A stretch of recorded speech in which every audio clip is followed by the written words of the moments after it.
Dodong Mark Jan Balaknong Pulong. Realidad nga hitabo sa kasagaran sa lugar nga tambalanan.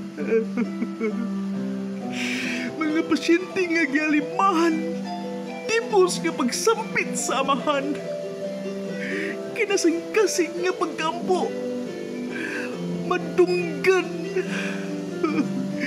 Kaysa ubang tao nga naa sa lumpuanan, nisimpa man tuon o digluhod man. Apa nang huda o kasing-kasing, wala magauban. Hinoon dili man tanan, mga tinudaanon mas daghan pa man. Apan hinuktuki, nga kasiguran, ulaton pa man nato nga masakitan. Una mo sampit sa langit ng amahan. Gano sa aghan nato mahinuklugan, nga sa tanang oras ang Ginoo angay pasalamatan. Sa kalipay o sa kalisod man, sa kalipay ya kitang suportaan, sa kalisod dili kita niya pasangtan, kundi sa kanunay kitang higugmaan.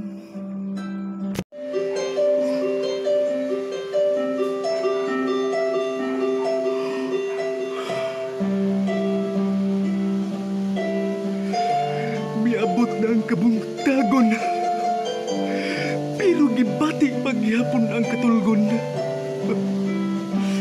Mga mata pilit kabukaan, kay duna pa'y daghan nga trabahoon. Malisod man ang panginabuhi karon, kinahanglan mo kayo na aron malampuson. Tanang trabaho nga may sweldo uno na, sa pupuon. Pobre o lisod ang pangayoon, pero utungon. Bahala ang sudaan, puro tanon. Ang importante, kita omyanon. Maabot na ang pagkausbaw. Kining klase sa kinabuhi, dili angay taguon. Maayo pang ipanugilon, aron mahimong inspirasyon sa mga tao nga masulubon.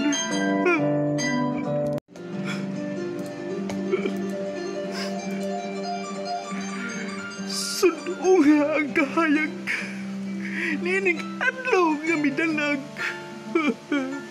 Sa mga butag-butag atong ihawag, mga tumong og tuyo aron ilang matungkad. Ang kugustuhan na to nga muswag, sa pagpuyo sa tilingban nga puno sa ika-ikag. Sangliti paggawas ang tanan mong kapasidad. Pasag ni ang ilang mga dalunggan nga mutingkag. Manghinaot na lang kita nga umadamlag. Magkahuna-huna sila pag-usap.